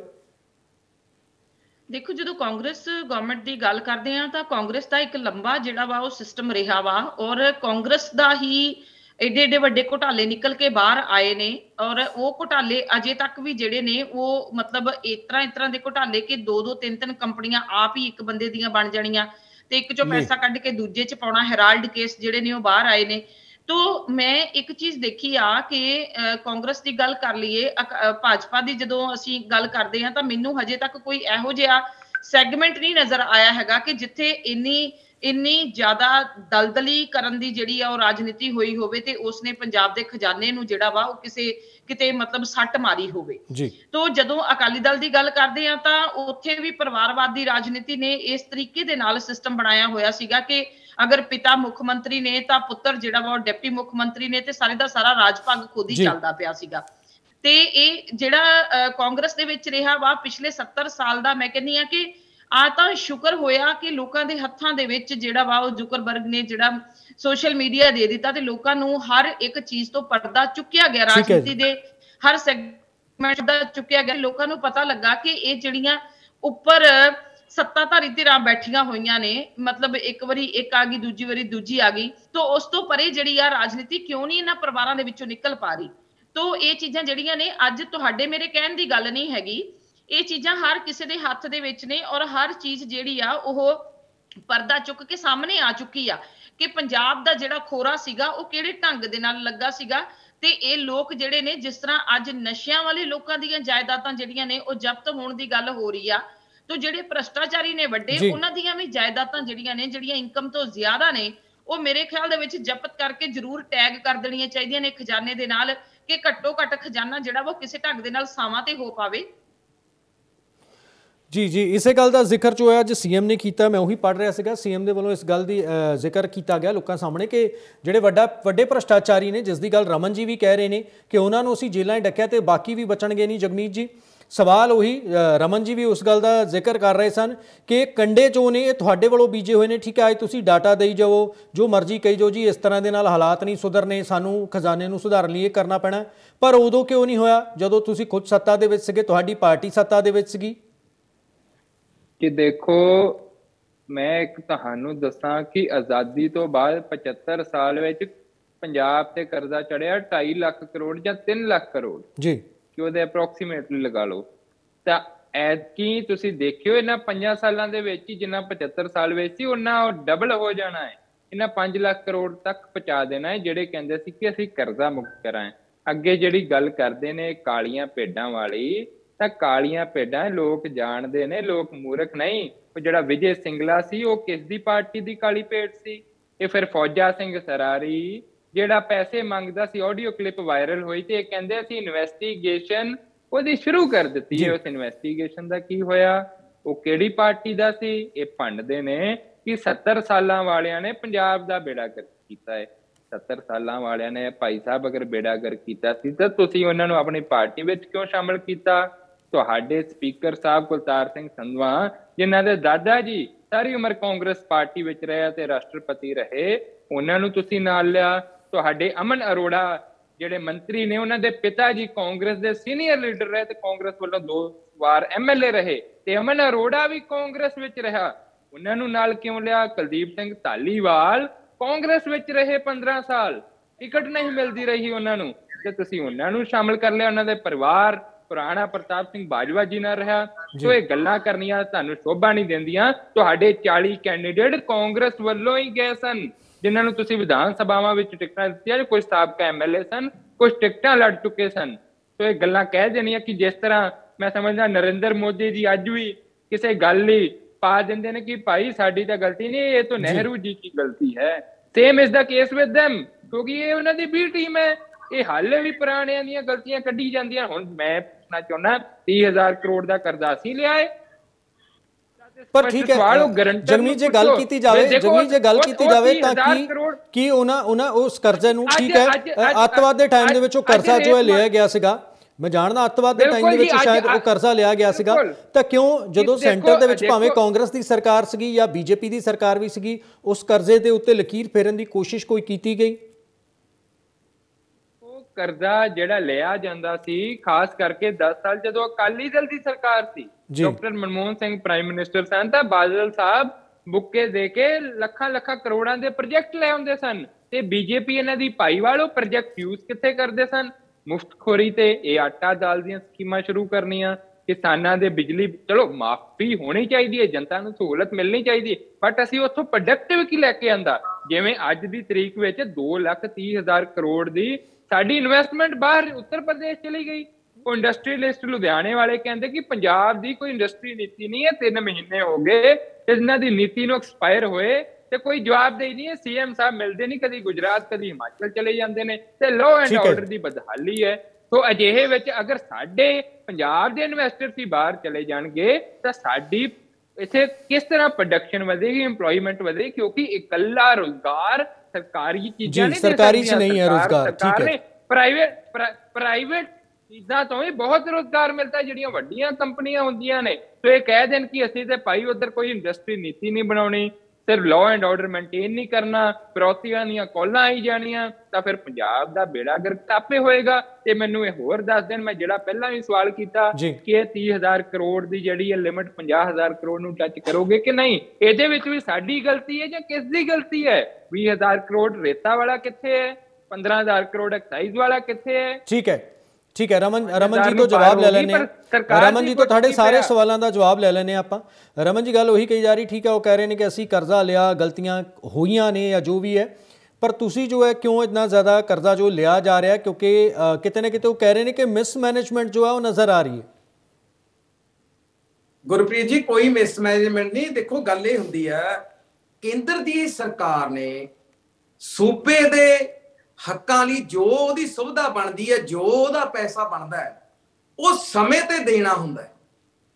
ਦੇਖੋ ਗੱਲ ਤਾਂ ਇੱਥੇ ਕਹਿ ਕੇ ਪੰਜਾਬ ਦੇ ਲੀਡਰਸ ਪੰਜਾਬ ਦੀ ਸਰਕਾਰ ਨੂੰ ਕਿਵੇਂ ਚਲਾਉਂਦੇ ਨੇ। ਜੇ ਮੰਨ ਲਓ ਅੱਜ ਕੇਂਦਰ ਦੀ ਸਰਕਾਰ ਜਿਹੜੇ ਫੰਡਸ ਸਾਨੂੰ ਮਾਰਚ ਅਪ੍ਰੈਲ ਦੇ ਵਿੱਚ ਜਾਰੀ ਹੋਣੇ ਸੀ, ਤਾਂ ਜੇਕਰ ਉਹਨਾਂ ਦੇ ਵਿੱਚ 2 4 6 ਮਹੀਨੇ ਦੀ ਦੇਰੀ ਹੋ ਜਾਂਦੀ ਹੈ, ਤਾਂ ਜਿਹਨੂੰ ਆਪਾਂ ਸੋੜੀ ਸਿਆਸਤ ਕਹਿੰਦੇ ਆ, ਇਹ ਲੋਕ ਇਹ ਨਹੀਂ ਸੋਚਦੇ ਕਿ ਨੁਕਸਾਨ ਅਲਟੀਮੇਟਲੀ ਪਬਲਿਕ ਦਾ ਹੁੰਦਾ, ਲੋਕਾਂ ਦਾ ਹੁੰਦਾ, ਸੂਬਾ ਕੋਈ ਵੀ ਹੋਵੇ। ਲੇਕਿਨ ਇਹਨਾਂ ਨੇ ਜਦ ਕਿਤੇ ਕੋਈ ਵਿਰੋਧ ਅਵਸਥਾ ਦੇ ਵਿੱਚ ਕਿਸੇ ਪਾਰਟੀ ਦੀ ਸਰਕਾਰ ਬਣ ਜਾਂਦੀ ਹੈ, ਤਾਂ ਉੱਥੇ ਇਸ ਤਰ੍ਹਾਂ ਹੀ ਲੱਤਾਂ ਖਿੱਚੀਆਂ ਜਾਂਦੀਆਂ ਨੇ। ਇਸੇ ਕਰਕੇ ਆਮ ਆਦਮੀ ਪਾਰਟੀ ਕਹਿੰਦੀ ਹੈ ਕਿ ਤੁਸੀਂ ਪਬਲਿਕ ਦਾ ਨੁਕਸਾਨ ਨਾ ਕਰੋ, ਕੰਮ ਦੇ ਆਧਾਰ ਤੇ ਵੋਟਾਂ ਮੰਗੋ, ਆਪਣੇ ਚੰਗਿਆਈ ਦੇ ਆਧਾਰ ਤੇ ਲੋਕਾਂ 'ਚ ਜਾਓ ਕਿ ਅਸੀਂ ਆਪਣੇ ਸੂਬੇ ਲਈ ਆਹ ਚੰਗਾ ਕੀਤਾ, ਆਹ ਸੁਵਿਧਾ ਦੇ ਕੇ ਗਏ। ਮੈਂ ਤੁਹਾਨੂੰ ਇੱਕ ਗੱਲ ਦੇਖੋ ਦਾਅਵੇ ਨਾਲ ਕਹਿ ਦਿੰਦਾ ਕਿ 5 ਸਾਲ ਬੀਤਣ ਦੇ ਬਾਅਦ ਮਾਨ ਸਰਕਾਰ ਪੰਜਾਬ ਦੇ ਲੋਕਾਂ ਲਈ ਉਹ ਕੁਝ ਕਰਕੇ ਜਾਏਗੀ ਜਿਹੜੇ 25 ਸਾਲ ਤੱਕ ਲੋਕ ਯਾਦ ਰੱਖਣਗੇ ਕਿਉਂਕਿ ਕੀਤਾ ਸੀਗਾ। ਤੁਹਾਨੂੰ ਅੱਜ ਤੱਕ ਕੋਈ ਇਹੋ ਜਿਹਾ ਮੀਲ ਪੱਥਰ ਆ ਜਿਹੜੇ 9 ਮਹੀਨਿਆਂ 'ਚ ਮਾਨ ਸਾਹਿਬ ਨੇ ਕਰਤਾ, ਮੈਂ ਕਹਿੰਦਾ ਤੁਸੀਂ ਅੰਕੜਿਆਂ 'ਚ ਗਿਣਾ ਦਿਓ। ਮੈਨੂੰ ਨਹੀਂ ਕੁਝ ਚਾਹੀਦਾ, ਤੁਸੀਂ ਪੰਜਾਬ ਦੇ ਲੋਕਾਂ ਨੂੰ ਅੰਕੜਿਆਂ 'ਚ ਗਿਣਾਓ ਕਿ ਅਸੀਂ ਜੋ ਅੱਜ ਮਾਨ ਸਰਕਾਰ ਕਰ ਰਹੀ ਹੈ ਅਸੀਂ ਇਸ ਤੋਂ ਵੱਧ ਕੀਤਾ ਸੀ ਜਾਂ ਅਸੀਂ ਵੀ ਇਹਦੇ ਬਰਾਬਰ ਕੀਤਾ ਸੀ। ਤੁਸੀਂ ਸਿਰਫ ਤੇ ਸਿਰਫ ਮੰਨ ਲਓ ਗੱਲ ਕਿ 4.5 ਸਾਲ ਐਸ਼ਾ ਕਰਦੇ ਸੀ, ਹੋਰ ਕੁਝ ਵੀ ਨਹੀਂ ਹੈ। ਪੰਜਾਬ ਨੂੰ ਹਨੇਰੇ 'ਚ ਧੱਕਣ ਲਈ ਆ ਜਿਹੜੇ ਤੁਸੀਂ ਅੱਜ ਗੱਲਾਂ ਕਰਦੇ ਹੋ, ਇੱਕ ਗੱਲ ਮੇਰੇ ਤੁਹਾਡੀ ਯਾਦ ਆ ਗਈ, ਕਾਂਗਰਸ ਦੇ ਪ੍ਰਵਕਤਾ ਕੇ ਨਾਂ ਗਣਾਉਂਦੇ ਤੁਸੀਂ ਕਾਂਗਰਸ ਦੇ ਲੀਡਰਾਂ ਦਾ। ਕੀ ਤੁਸੀਂ ਆਪਣੀਆਂ ਜਿਹੜੀਆਂ ਪਾਰਟੀਆਂ ਦੇ ਵਿੱਚ ਤੁਹਾਡੀਆਂ 'ਚ ਬਲੈਕ ਸ਼ੀਪਸ ਨੇ, ਤੁਸੀਂ ਉਹਨਾਂ ਨੂੰ ਲੁਕੋ ਰਹੇ ਹੋ ਕਿ ਇਹ ਜਿਹੜੇ ਚੰਗੇ ਲੋਕ ਸੀ ਇਹ ਲੋਕ ਛੱਡ ਕੇ ਕਿਉਂ ਆਏ ਸਾਡੀਆਂ ਪਾਰਟੀਆਂ 'ਚ? ਤੁਹਾਡੇ ਤੋਂ ਜੇ ਤੰਗ ਸੀ, ਤੁਹਾਡੀਆਂ ਨੀਤੀਆਂ ਤੋਂ ਤੰਗ ਸੀ, ਤੁਹਾਨੂੰ ਦੇਖ ਚੁੱਕੇ ਸੀ ਕਿ ਤੁਸੀਂ ਕੁਝ ਨਹੀਂ ਕਰਨਾ ਪੰਜਾਬ ਦਾ, ਤਾਂ ਹੀ ਇੱਧਰ ਆਏ ਸੀ ਕਿਉਂਕਿ ਇਹਨਾਂ ਨੇ ਆਮ ਆਦਮੀ ਪਾਰਟੀ ਦਾ, ਕੇਜਰੀਵਾਲ ਜੀ ਦਾ ਕੰਮ ਦੇਖਿਆ। ਪਹਿਲਾਂ ਇਹਨਾਂ ਲੋਕਾਂ ਨੇ ਆਮ ਆਦਮੀ ਪਾਰਟੀ ਦਾ ਕੰਮ ਵਰਕ ਦੇਖਿਆ, ਉਸ ਤੋਂ ਬਾਅਦ ਜੁਆਇਨਿੰਗ ਕੀਤੀ ਹੈ ਇਹਨਾਂ ਸਾਰਿਆਂ ਨੇ, ਜਿਹਦੇ ਵਿੱਚ ਮੈਂ ਵੀ ਵਿੱਚ ਆਉਣਾ। ਸੋ ਇਸ ਕਰਕੇ ਨਿਕਲਿਆ ਤਾਂ ਮੈਂ ਵੀ ਕਾਂਗਰਸ ਚੋਂ ਆ। ਜੇਕਰ ਮੈਂ ਤੁਹਾਨੂੰ ਆਪਣੀ ਸਟੋਰੀ ਦੱਸਣ ਲੱਗ ਜਾ ਤਾਂ ਤੁਸੀਂ ਤਾਂ ਇੱਥੇ ਬੈਠ ਕੇ ਹੱਸਣਾ, ਤੁਸੀਂ ਵੀ ਇਹ ਗੱਲਾਂ ਕਰਨ ਵਾਲੀਆਂ ਨਹੀਂ ਹੁੰਦੀਆਂ। ਸੋ ਇਸ ਕਰਕੇ ਰਹਿਣ ਦੀ ਆਪਾਂ ਇਹਨਾਂ ਗੱਲਾਂ ਨੂੰ ਕਿ ਇਹ ਪੈਮਾਨਾ ਨਹੀਂ ਹੋਣਾ ਚਾਹੀਦਾ। ਇਮਾਨਦਾਰੀ ਔਰ ਭ੍ਰਿਸ਼ਟਾਚਾਰੀ ਦਾ ਤੁਹਾਡਾ ਪੈਮਾਨਾ ਮੈਨੂੰ ਪਸੰਦ ਨਹੀਂ ਆਇਆ। ਆਪਾਂ ਸਿਰਫ ਪੰਜਾਬ ਦੇ ਲੋਕਾਂ ਦੀ ਗੱਲ ਕਰੀਏ। ਇੱਕ ਦੇਖੋ ਆਹ ਦੇਖੋ ਮਾਨ ਸਾਹਿਬ ਨੇ ਅੱਜ ਕਿੰਨੀ ਵੱਡੀ ਗੱਲ ਕੀਤੀ ਹੈ ਕਿ 66 ਪ੍ਰਿੰਸੀਪਲ ਨੇ ਜਿਹੜੇ ਪੰਜਾਬ ਸਰਕਾਰ ਦੇ ਖਰਚੇ ਤੇ, ਚਾਹੇ ਸਿੰਗਾਪੁਰ ਹੋਵੇ, ਚਾਹੇ ਹੇਵਰਡਸ ਹੋਵੇ, ਚਾਹੇ ਆਕਸਫੋਰਡ ਹੋਵੇ, ਸਿਰਫ ਲੇਟੈਸਟ ਪੜ੍ਹਾਈ ਦਾ ਤਰੀਕਾ ਸਿੱਖਣ ਲਈ ਤਾਂ ਕਿ ਪੰਜਾਬ ਦੇ ਸਕੂਲਾਂ 'ਚ ਸੁਧਾਰ ਹੋਵੇ। ਤੁਸੀਂ ਉਹਨਾਂ ਚੀਜ਼ਾਂ ਤੇ ਵੀ ਕਿੰਤੂ ਪਰੰਤੂ ਕਰਦੇ ਹੋ ਕਿਉਂਕਿ ਤੁਸੀਂ ਜੀ ਕਿੰਤੂ ਪਰੰਤੂ ਜੋ ਹੈ ਉਹ ਕੀਤਾ ਜਾ ਰਿਹਾ ਹੈ। ਇਸ ਦਾ ਜਵਾਬ ਜੋ ਹੈ ਅਸੀਂ ਲਵਾਂਗੇ ਕਿ ਆਖਰ ਕਿਉਂ ਸਵਾਲ ਚੁੱਕੇ ਜਾ ਰਹੇ ਨੇ। ਜੇ ਸਰਕਾਰ ਨੇ ਇੱਕ ਕਦਮ ਚੁੱਕਿਆ ਤੇ ਬਾਰ-ਬਾਰ ਜੋ ਗੱਲ ਕਹੀ ਜਾ ਰਹੀ ਹੈ ਖਜ਼ਾਨੇ ਦੇ ਉੱਤੇ ਬੋਝ ਦੀ, ਤੇ ਮੌਜੂਦਾ ਸਰਕਾਰ ਦਾ ਇਹੀ ਤਰਕ ਹੈ ਕਿ ਠੀਕ ਹੈ ਖਜ਼ਾਨਾ ਪਹਿਲਾਂ ਤੋਂ ਹੀ ਉਸਦੀ ਹਾਲਤ ਵਿਗੜੀ ਹੋਈ ਹੈ, ਅਸੀਂ ਉਸ ਨੂੰ ਸੁਧਾਰਨ ਦੀ ਕੋਸ਼ਿਸ਼ ਕਰ ਰਹੇ ਹਾਂ ਤੇ ਜੋ ਵੀ ਨਿਯੁਕਤੀਆਂ ਹੋ ਰਹੀਆਂ ਨੇ, ਜੋ ਵੀ ਭਰਤੀਆਂ ਹੋ ਰਹੀਆਂ ਨੇ, ਉਹਨਾਂ ਨੂੰ ਜੋ ਹੈ ਪ੍ਰੋਪਰ ਉਹਨਾਂ ਦਾ ਫੰਡ ਦਿੱਤਾ ਜਾਵੇਗਾ, ਉਹਨਾਂ ਦੀ ਤਨਖਾਹ ਜੋ ਹੈ ਉਹ ਦਿੱਤੀ ਜਾਵੇਗੀ। ਸੋ ਲਗਾਤਾਰ ਅਜਿਹੀਆਂ ਕੋਸ਼ਿਸ਼ਾਂ ਹੋ ਰਹੀਆਂ ਨੇ। ਮੁੱਖ ਮੰਤਰੀ ਭਗਵੰਤ ਮਾਨ ਨੇ ਅਧਿਆਪਕਾਂ ਨੂੰ ਵੀ ਇਸ ਗੱਲ ਦੀ ਨਸੀਹਤ ਦਿੱਤੀ ਹੈ ਕਿ ਤੁਸੀਂ ਵੀ ਕਿਸੇ ਤਰ੍ਹਾਂ ਦਾ ਕੋਈ ਭ੍ਰਿਸ਼ਟਾਚਾਰ ਨਹੀਂ ਕੀਤਾ, ਕਰਨਾ ਵੀ ਨਹੀਂ ਹੈ, ਤੇ ਜੇ ਆਉਣ ਵਾਲੇ ਸਮੇਂ ਦੇ ਵਿੱਚ ਜਿਹੜੀਆਂ ਵੀ ਭਰਤੀਆਂ ਹੋਣਗੀਆਂ ਉਹ ਵੀ ਭ੍ਰਿਸ਼ਟਾਚਾਰ ਮੁਕਤ ਹੋਣਗੀਆਂ। ਕਿਸੇ ਨੇ ਕੋਈ ਸਿਫਾਰਿਸ਼ ਜੋ ਹੈ ਉਹ ਨਹੀਂ ਲਗਾਉਣੀ ਤੇ ਕੋਈ ਸਿਫਾਰਿਸ਼ ਚੱਲੇਗੀ ਵੀ ਨਹੀਂ। ਬਿਲਕੁਲ ਮੈਰਿਟ ਦੇ ਆਧਾਰ ਦੇ ਉੱਤੇ ਸਾਰਿਆਂ ਦੀਆਂ ਭਰਤੀਆਂ ਜੋ ਨੇ ਉਹ ਕੀਤੀਆਂ ਜਾਣਗੀਆਂ। ਅੱਜ ਤਕਰੀਬਨ 4000 ਅਧਿਆਪਕ ਜੋ ਨੇ ਉਹ ਸਿੱਖਿਆ ਮਹਿਕਮੇ ਨੂੰ ਮਿਲੇ ਨੇ, ਜਿਸ ਦੇ ਵਿੱਚ 3910 ਮਾਸਟਰ ਕੈਡਰ ਦੀਆਂ ਨਿਯੁਕਤੀਆਂ ਜੋ ਨੇ ਉਹ ਕੀਤੀਆਂ ਗਈਆਂ ਨੇ। ਉਹਨਾਂ ਨੂੰ ਨਿਯੁਕਤੀ ਪੱਤਰ ਜੋ ਨੇ ਉਹ ਸੀਐਮ ਭਗਵੰਤ ਮਾਨ ਵੱਲੋਂ ਵੰਡੇ ਗਏ ਨੇ ਤੇ ਇਹ ਵੀ ਕਿਹਾ ਗਿਆ ਕਿ ਆਉਣ ਵਾਲੇ ਦਿਨਾਂ ਦੇ ਵਿੱਚ ਕੁਝ ਹੋਰ ਭਰਤੀਆਂ ਹੋਣਗੀਆਂ। ਅਧਿਆਪਕਾਂ ਨੂੰ ਨਸੀਹਤ ਦਿੱਤੀ ਕਿ ਤੁਸੀਂ ਪਿੰਡਾਂ ਦੇ ਵਿੱਚ ਜਾ ਕੇ ਸੇਵਾ ਕਰੋ, ਕਿਉਂਕਿ ਪਿੰਡਾਂ ਦੇ ਸਕੂਲ, ਕਿਉਂਕਿ ਪਿੰਡਾਂ ਦੇ ਵਿੱਚ ਸਰਕਾਰੀ ਸਕੂਲ ਬਹੁਤ ਜ਼ਿਆਦਾ ਬੱਚੇ ਜੋ ਨੇ ਉਹ ਸਰਕਾਰੀ ਸਕੂਲਾਂ ਦੇ ਵਿੱਚ ਹੀ ਪੜ੍ਹਦੇ ਨੇ ਪਿੰਡਾਂ ਦੇ। ਜੇ ਉਹਨਾਂ ਦੀ ਹਾਲਤ ਬਦਲੇਗੀ, ਸਕੂਲਾਂ ਦੀ ਹਾਲਤ ਬਦਲੇਗੀ, ਸਕੂਲਾਂ ਦੀ ਨੁਹਾਰ ਬਦਲੇਗੀ, ਸਾਡਾ ਭਵਿੱਖ ਸਹੀ ਤਰੀਕੇ ਦੇ ਨਾਲ ਅੱਗੇ ਵਧੇਗਾ ਤਾਂ ਫਿਰ ਅਧਿਆਪਕਾਂ ਦੀ ਵੀ ਤਰੱਕੀ ਹੋਏਗੀ। ਉਹਨਾਂ ਨੇ ਆਪਣਾ ਵੀ ਐਗਜ਼ਾਮਪਲ ਦਿੱਤਾ ਕਿ ਮੈਂ ਜਿਸ ਸਕੂਲ ਤੋਂ ਪੜ੍ਹਿਆ ਸੀਗਾ, ਮੈਂ ਹਾਲੇ ਵੀ ਆਪਣੇ ਅਧਿਆਪਕਾਂ ਨੂੰ ਪਛਾਣਦਾ ਹਾਂ ਤੇ ਉਹ ਅਧਿਆਪਕ ਜੋ ਨੇ ਬੜੇ ਖੁਸ਼ੀ ਦੇ ਨਾਲ, ਬੜੇ ਫਖਰ ਦੇ ਨਾਲ ਕਹਿੰਦੇ ਨੇ ਕਿ ਸਾਡਾ ਪੜ੍ਹਾਇਆ ਹੋਇਆ ਸ਼ਖਸ ਜੋ ਹੈ, ਸਾਡਾ ਪੜ੍ਹਾਇਆ ਹੋਇਆ ਨੌਜਵਾਨ ਜੋ ਹੈ ਉਹ ਇਸ ਵੇਲੇ ਪੰਜਾਬ ਦਾ ਮੁੱਖ ਮੰਤਰੀ ਹੈ। ਤੁਹਾਡੇ ਕੋਲੋਂ ਜਿਹੜੇ ਨੌਜਵਾਨ ਪੜ੍ਹਨਗੇ ਉਹ ਵੀ ਅੱਗੇ ਜਾ ਕੇ ਦੇਸ਼ ਦੀ ਸੇਵਾ ਕਰਨਗੇ, ਸੂਬੇ ਦੇ ਵਿੱਚ ਵੱਡੇ ਵੱਡੇ ਅਹੁਦਿਆਂ ਦੇ ਉੱਤੇ ਤੈਨਾਤ ਹੋਣਗੇ ਤਾਂ ਉਹ ਤੁਹਾਡਾ ਨਾਮ ਵੱਜੇਗਾ, ਯਾਨੀ ਕਿ ਅਧਿਆਪਕਾਂ ਦਾ ਨਾਮ ਵੱਜੇਗਾ। ਕਿਉਂਕਿ ਅਧਿਆਪਕ ਜੋ ਨੇ ਉਹ ਬੱਚਿਆਂ ਦੇ ਦੂਜੇ ਮਾਪੇ ਹੁੰਦੇ ਨੇ। ਆਪਣੇ ਮਾਪਿਆਂ ਤੋਂ ਬਾਅਦ ਬੱਚਾ ਸਭ ਤੋਂ ਵੱਧ ਸਮਾਂ ਜੋ ਹੈ ਸਕੂਲ ਦੇ ਵਿੱਚ ਅਧਿਆਪਕਾਂ ਦੇ ਨਾਲ ਹੀ ਕੱਢਦਾ ਹੈ, ਆਪਣੇ ਸਹਿਪਾਠੀਆਂ ਦੇ ਨਾਲ ਕੱਢਦਾ ਹੈ। ਸੋ ਇਹ ਗੱਲਾਂ ਦਾ ਜ਼ਿਕਰ ਜੋ ਹੈ ਉਹ ਭਗਵੰਤ ਮਾਨ ਮੁੱਖ ਮੰਤਰੀ ਦੇ ਵੱਲੋਂ ਦੀ ਕੀਤਾ ਗਿਆ।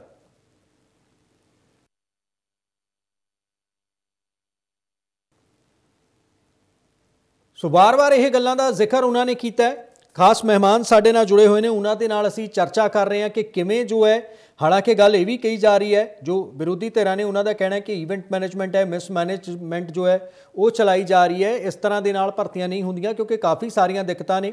ਪਰ ਨਾਲ ਹੀ ਹਾਕਮ ਧਿਰ ਵੱਲੋਂ ਇਹ ਵੀ ਕਿਹਾ ਜਾ ਰਿਹਾ ਕਿ ਜੇ ਅਸੀਂ ਭਰਤੀਆਂ ਕਰ ਰਹੇ ਹਾਂ ਤਾਂ ਪੂਰੇ ਪ੍ਰਬੰਧ ਜੋ ਨੇ ਉਹ ਕੀਤੇ ਗਏ ਨੇ, ਕੋਈ ਮੁਸ਼ਕਲ ਕਿਸੇ ਨੂੰ ਦਰਪੇਸ਼ ਜੋ ਹੈ ਨਹੀਂ ਆਵੇਗੀ।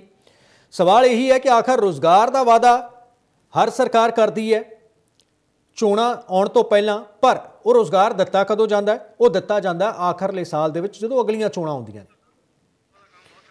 ਤੇ ਇਸੇ ਗੱਲ ਦਾ ਜ਼ਿਕਰ ਆਮ ਆਦਮੀ ਪਾਰਟੀ ਦੇ ਬੁਲਾਰੇ ਰਮਨ ਚਾਂਦੀ ਨੇ ਵੀ ਕੀਤਾ। ਉਹਨਾਂ ਨੇ ਕਿਹਾ ਕਿ ਠੀਕ ਹੈ, ਕਾਂਗਰਸ ਦੇ ਵੱਲੋਂ ਦੀ ਭਰਤੀ ਪ੍ਰਕਿਰਿਆ ਸ਼ੁਰੂ ਕੀਤੀ ਗਈ ਸੀ ਪਰ ਰੋਕੀ ਕਿਉਂ ਗਈ? ਕਿਉਂਕਿ ਇਲੈਕਸ਼ਨਾਂ ਦਾ ਇੰਤਜ਼ਾਰ ਕੀਤਾ ਜਾ ਰਿਹਾ ਸੀ ਕਾਂਗਰਸ ਦੇ ਵੱਲੋਂ ਦੀ ਕਿ ਜੇ ਸੱਤਾ ਦੇ ਵਿੱਚ ਆਉਂਦੇ ਫਿਰ ਅੱਗੇ 5 ਸਾਲ ਇਸੇ ਤਰ੍ਹਾਂ ਦੇ ਨਾਲ ਨਿਕਲ ਜਾਣੇ ਸੀ।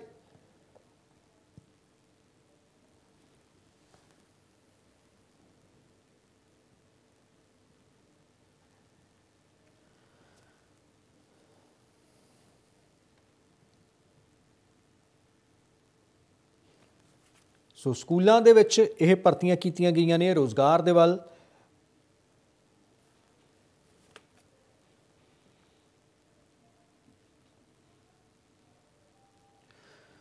ਸੋ ਉਮੀਦ ਕਰਦੇ ਹਾਂ ਕਿ ਆਉਣ ਵਾਲੇ ਦਿਨਾਂ ਦੇ ਵਿੱਚ ਹੋਰ ਜ਼ਿਆਦਾ ਭਰਤੀਆਂ ਹੋਣਗੀਆਂ ਤੇ ਜੋ ਸ਼ੰਕੇ ਵਿਰੋਧੀ ਧਿਰਾਂ ਵੱਲੋਂ ਜ਼ਾਹਰ ਕੀਤੇ ਜਾ ਰਹੇ ਨੇ ਉਸ ਦੇ ਉੱਤੇ ਵੀ ਸਰਕਾਰ ਜੋ ਹੈ ਸਕਾਰਾਤਮਕ ਕਦਮ ਚੁੱਕਦੀ ਹੋਈ ਨਜ਼ਰ ਆਵੇਗੀ। ਅੱਜ ਦੀ ਇਸ ਚਰਚਾ ਦੇ ਵਿੱਚ ਇੰਨਾ ਹੀ। ਦਿਓ ਇਜਾਜ਼ਤ। ਧੰਨਵਾਦ।